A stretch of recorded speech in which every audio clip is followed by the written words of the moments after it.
Bonjour à tous, c'est Marilyn, accompagnante en libération des mémoires.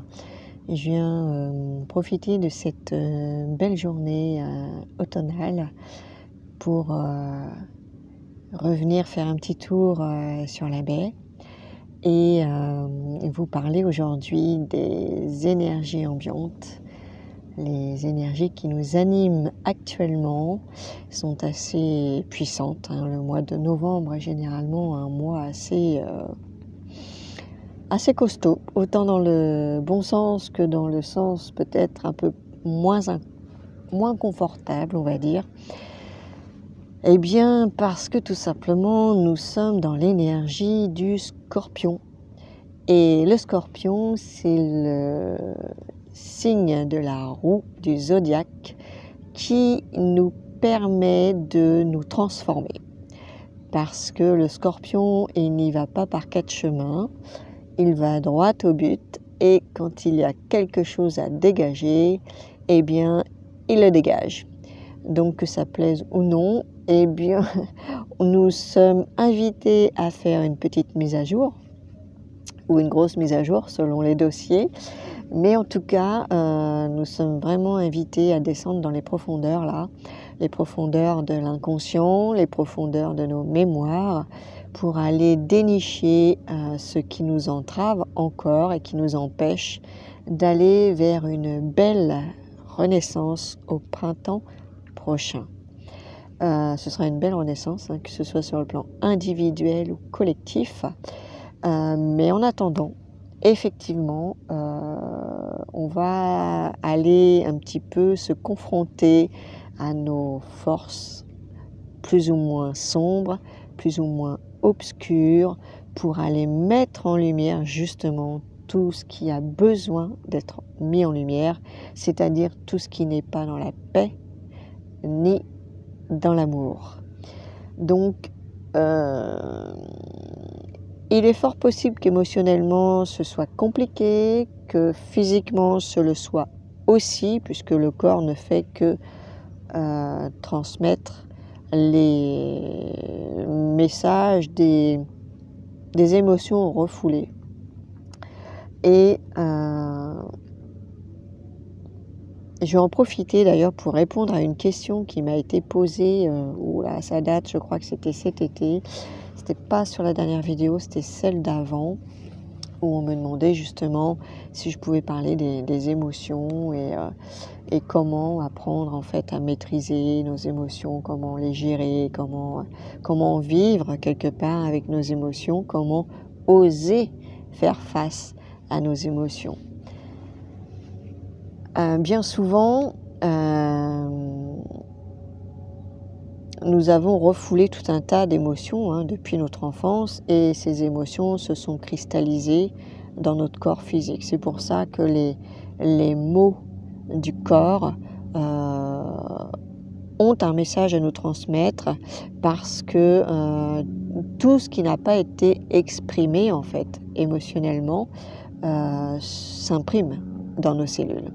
Donc le corps parle à travers la douleur, les inconforts, et bien c'est à nous d'aller décoder le message que l'on n'a pas entendu, que l'on a oublié ou qui est tout simplement à mettre en lumière.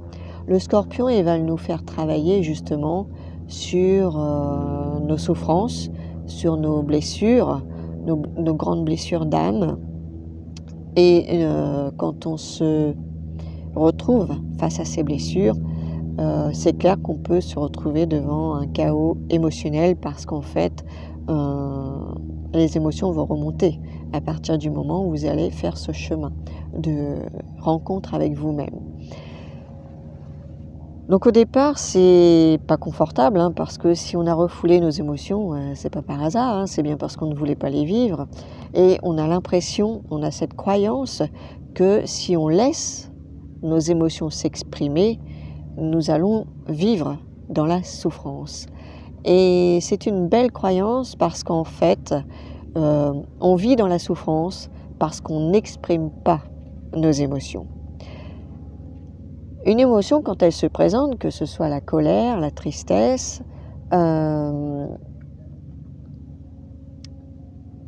elle ne reste pas en fait. Elle ne fait que passer. Nous sommes canal pour nos émotions.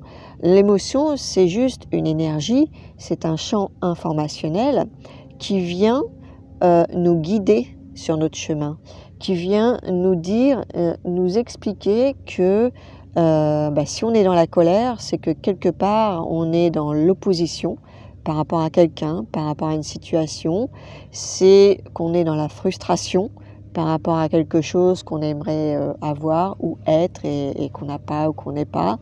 Et du coup, si la colère s'exprime, eh bien c'est déjà un premier message, c'est qu'il y a quelque chose qui est à réaligner, qui est à aller voir. Et ensuite, c'est de retrouver l'événement ou la personne qui peut être en lien avec cette émotion. Quand on est sujet à la colère, par exemple, on va se retrouver en colère devant certaines situations qui vont se répéter ou par rapport à certaines personnes, certaines particularités chez ces personnes. Et donc, c'est de se poser un instant et de laisser la colère nous traverser. Quand c'est vraiment violent, eh bien, trouver le moyen d'aller l'exprimer, je ne sais pas moi, en tapant dans un coussin, en criant, si vous êtes seul à la maison, en allant faire un footing, en allant, je ne sais pas moi, chanter à tue-tête. Voilà. La difficulté avec les émotions, c'est que bien souvent, on ne sait pas comment les exprimer, on n'a pas trouvé les outils pour les exprimer. Donc on reste pris au piège en fait de notre mental qui nous enferme dans cette émotion et qui quelque part peut-être nous paralyse ou nous tétanise parce qu'on ne sait pas quoi en faire de cette émotion. Donc déjà, le premier message que je voulais vous transmettre, c'est déjà de ne pas avoir peur des émotions. La peur elle-même est une émotion. Ne pas en avoir peur, les laisser s'exprimer et surtout les accepter en fait. Accepter qu'elles nous traversent, accepter que pendant quelque temps, on vit un inconfort. Une émotion, quand elle nous traverse, elle dure 1 à 2 minutes. Si elle dure plus longtemps, c'est parce qu'on s'attache à cette émotion. On s'agrippe à elle. On ne la laisse pas partir en fait. On s'y accroche. Et là, on s'accroche à la souffrance qu'elle nous fait vivre. Alors, bien sûr, la plupart du temps, c'est pas conscient. Mais une fois qu'on sait, une fois qu'on est conscient que l'émotion, elle est là pour nous apporter une information, qu'elle est là pour exprimer un trop-plein, ou je ne sais quoi en fait, une frustration, une opposition, un refus, la tristesse, elle va vous parler du manque. À quoi vous ramène la tristesse quand elle se présente? Dans quelles circonstances elle se présente? Avec qui particulièrement? Dans quelle situation? À quel moment? Le tout, c'est de décoder en fait. C'est du décodage de messages, du décodage émotionnel. C'est de se poser les questions justement pendant que l'émotion est là, de s'asseoir, d'aller faire un tour, de se retrouver face à soi-même et seul, et de se dire, dans quelles circonstances je suis en colère, dans quelles circonstances je suis triste, dans quelles circonstances je suis traversée par du dégoût, dans quelles circonstances je suis dans la peur.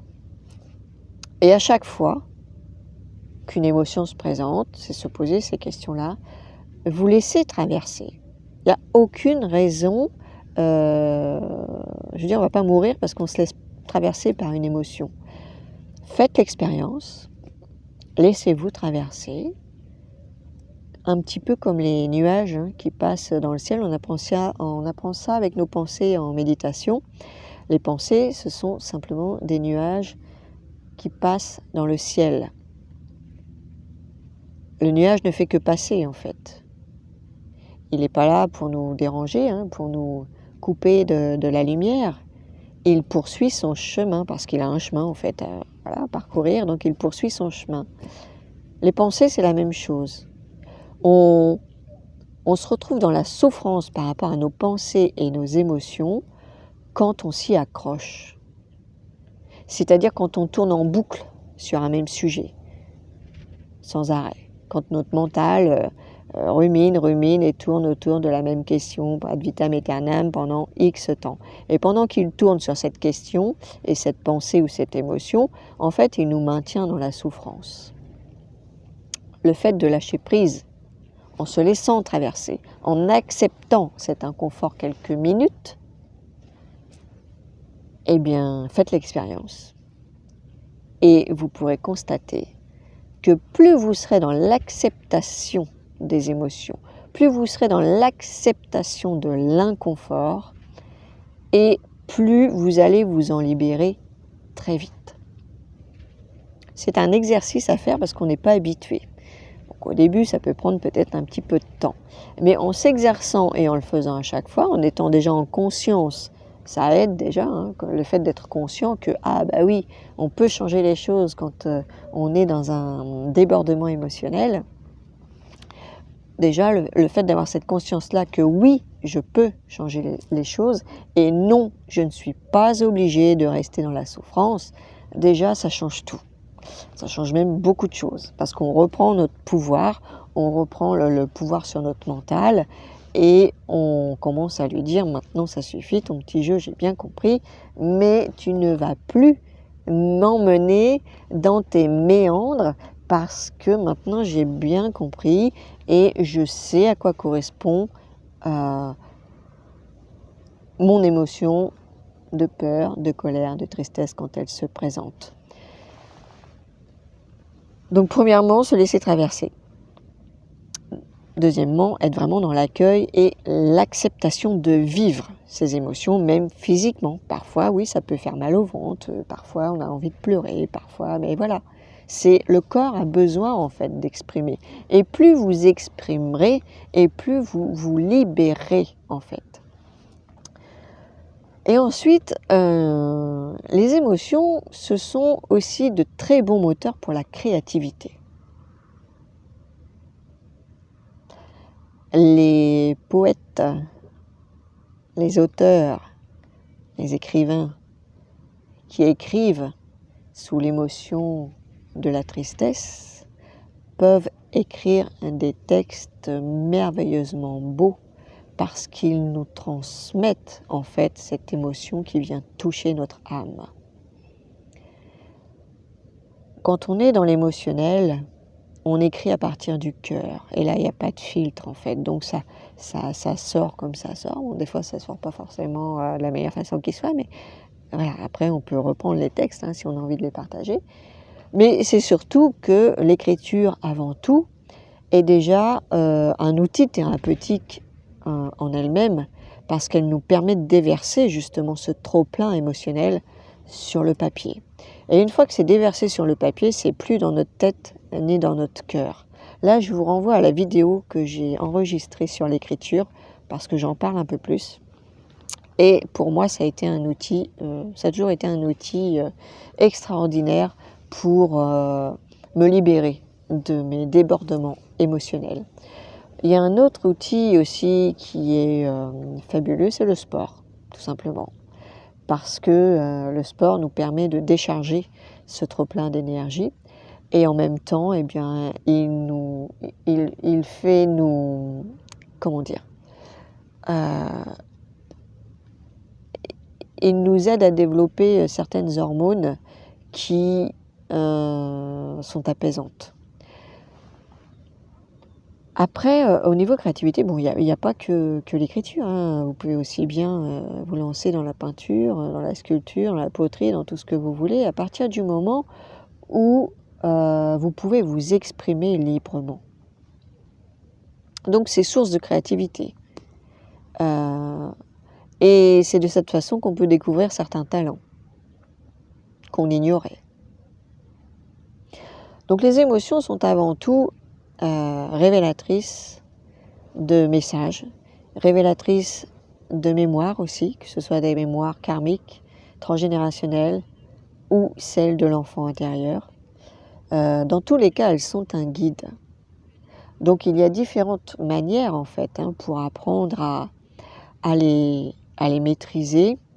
Et donc la créativité en est une, le sport en est une autre. Mais je voulais aussi faire une petite aparté. Parce que je connais certaines personnes qui se sont lancées dans des soins de libération et qui multiplient en fait les soins. Et à un moment donné, en fait, quand vous faites un soin énergétique, le soin remet en circulation l'énergie qui a été cristallisée. Les émotions font partie de ces énergies cristallisées. Donc quand vous faites un soin énergétique, vous remettez en circulation ces émotions. Et il est souvent question de, d'un retour, on va dire, émotionnel après les soins. Quels que soient les soins.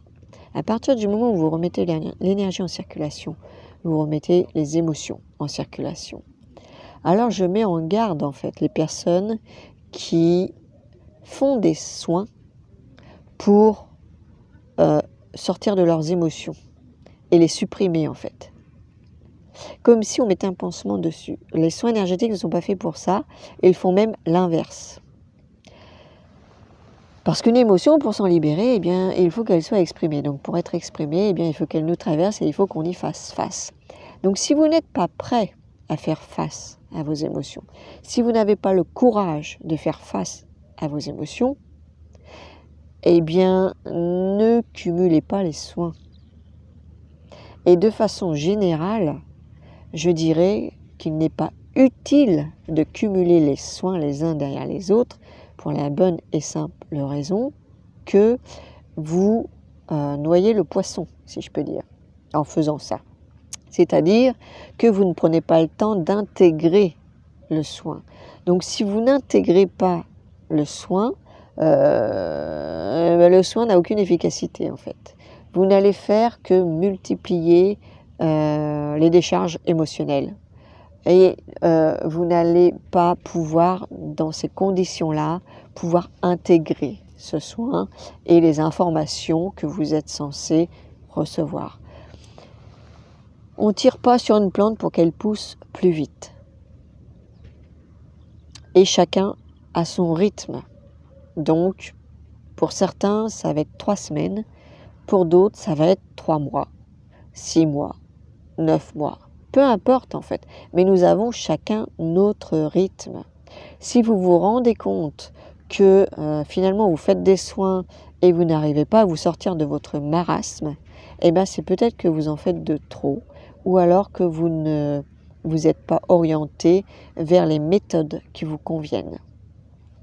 Donc réfléchissez à ça, parce qu'actuellement, je comprends bien que ce soit difficile de rester dans la souffrance, mais tant que vous ne faites pas face à votre souffrance, tant que vous ne faites pas face à vos blessures, eh bien, je dirais qu'elles vont vous courir après, parce que on ne peut pas se libérer sans faire face. C'est pas possible. Il y a un minimum à conscientiser, il y a un minimum de chemin à faire, à parcourir pour pouvoir se libérer.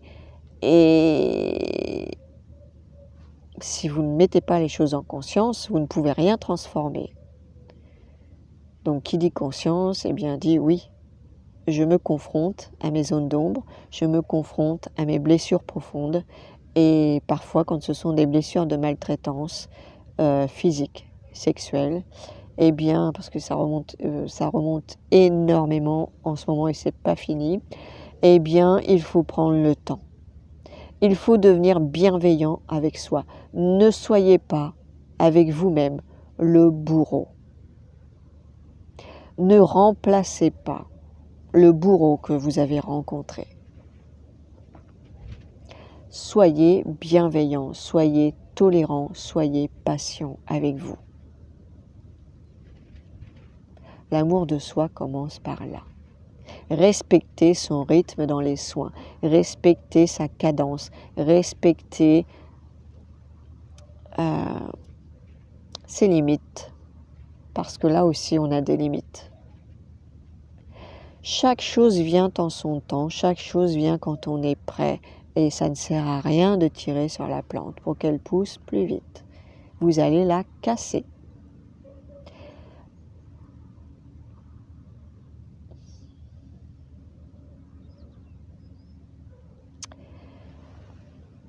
Donc oui, nous sommes dans la saison automnale qui est la saison de transformation. C'est le moment de faire le tri dans ce que vous voulez garder dans votre vie, dans ce qui ne vous convient plus et qu'il est nécessaire de lâcher pour repartir sur autre chose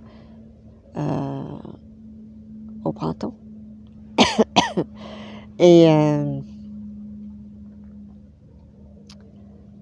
Et en faisant le chemin dans le respect de soi, dans le respect de ses limites, on avance beaucoup plus vite. C'est la base, l'amour de soi.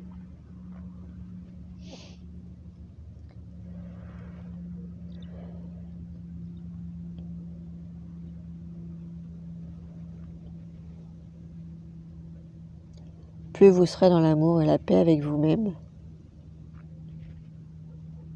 plus vous le serez avec les autres, et notamment avec votre famille.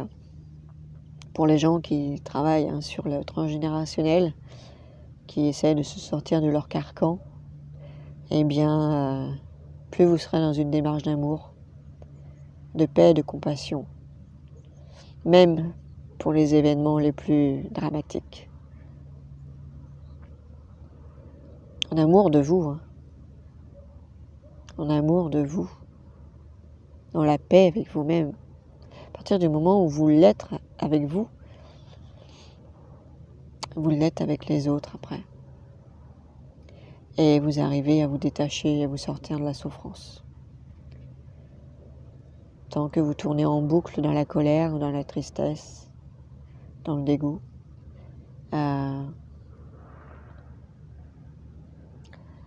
vous n'arrivez pas en fait à sortir de la souffrance. Donc c'est se réapproprier sa vie, se réapproprier parfois son corps, se réapproprier aussi son âme, son esprit, se réapproprier son intégrité sur tous les plans. En se réappropriant notre intégrité, en se réappropriant notre histoire, on reprend notre pouvoir personnel. Et enfin, on peut sortir de la souffrance.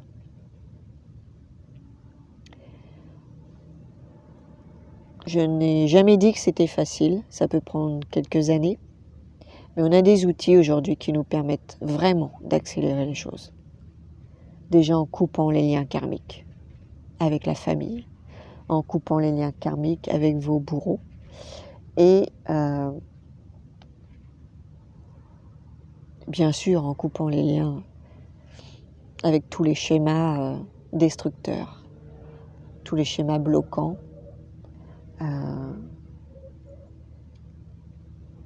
Il n'y a pas de mystère en fait. Si on ne remonte pas à la racine du mal, à la racine des mémoires, on fait de la surface et du superficiel et parfois on a l'impression de tourner en rond forcément parce qu'on ne va pas au fond du sujet. C'est ça aussi, quand on cumule les méthodes, quand on cumule les soins, en fait à chaque fois on repart à zéro dans notre histoire. Donc on a l'impression qu'on tourne en boucle et qu'on n'en sort pas. Ben oui, parce qu'en fait quand on est sur un gros sujet, eh bien il faut trouver déjà le thérapeute, le praticien, en qui vous allez avoir confiance, qui va pouvoir vous aider, et la méthode aussi qui vous convient. Et à partir de là, eh bien, c'est de continuer avec cette personne et d'aller au fond du sujet.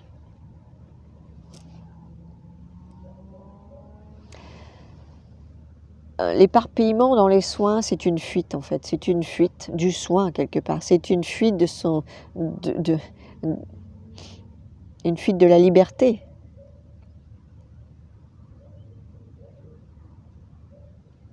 Une fuite face à nos souffrances. C'est même pas une fuite face à nos souffrances parce que comme on prend des rendez-vous sans arrêt à droite à gauche, on ne fuit pas la souffrance parce que justement en prenant ces rendez-vous, on réactive l'émotionnel. Donc on reste dans cette souffrance. Je ne sais pas si je me fais bien comprendre. Peut-être qu'il y a certaines personnes, hein, parce que j'ai vraiment des personnes en tête à qui je pense et à qui j'ai déjà transmis ce message-là. Peut-être qu'elles m'écoutent ou pas, je ne sais pas, mais en tout cas, je pense qu'il y en a qui vont se reconnaître là-dedans. La dispersion, l'éparpillement ne fait jamais avancer en fait. Hein. Jamais, jamais, jamais. C'est la profondeur qui fait avancer. C'est aller au bout du sujet. Et on ne va pas au bout du sujet en 2 jours. C'est pas possible. Il y a des étapes à franchir parce que sinon on pèterait un plomb en fait. On peut pas. Quand on est vraiment sous l'emprise de gros traumatismes, on ne peut pas se libérer comme ça en claquant des doigts. C'est pas possible. Notre cerveau ne supporterait pas en fait. Il y a des étapes à respecter. On s'est construit sur une structure qui était dysfonctionnelle, qui était défaillante, sur des dizaines d'années. Donc ça ne peut pas se réharmoniser en une séance, en 2 séances. C'est pas possible. Pas pour des gros sujets. Pour certaines choses, oui, certains freins, des petits blocages, oui. Sur des gros traumatismes, non. Non. Donc voilà, donc je vais m'arrêter là et je vais souhaiter à tous et à toutes eh bien, bon courage pour cet automne parce qu'il va être décapant. Le scorpion, on va en entendre parler parce qu'on est dans cette énergie du scorpion encore jusqu'en dehors du zodiaque. Hein, on y est encore jusqu'en juillet 2023. Donc voilà, on va traverser un chaos personnel et collectif. Et plus ce chaos sera traversé en conscience, et plus il sera allégé en fait. Donc autant profiter de ce moment pour aller soulever tous les secrets, toutes les vérités cachées qui nous empêchent d'avancer et faire table rase en fait de tout ça parce que ce n'est que poison, que toxique, que voilà.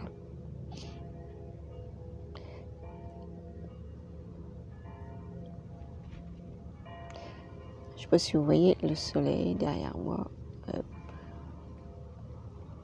Je fais un petit tour d'horizon. Il fait super beau. Je pensais pas refaire une vidéo en extérieur. Voilà, je vais bientôt réintégrer le bureau. Donc les prochaines vidéos, si je peux les faire dehors, je les ferai dehors. Mais ça va être de plus en plus compliqué parce que j'ai pas envie de me choper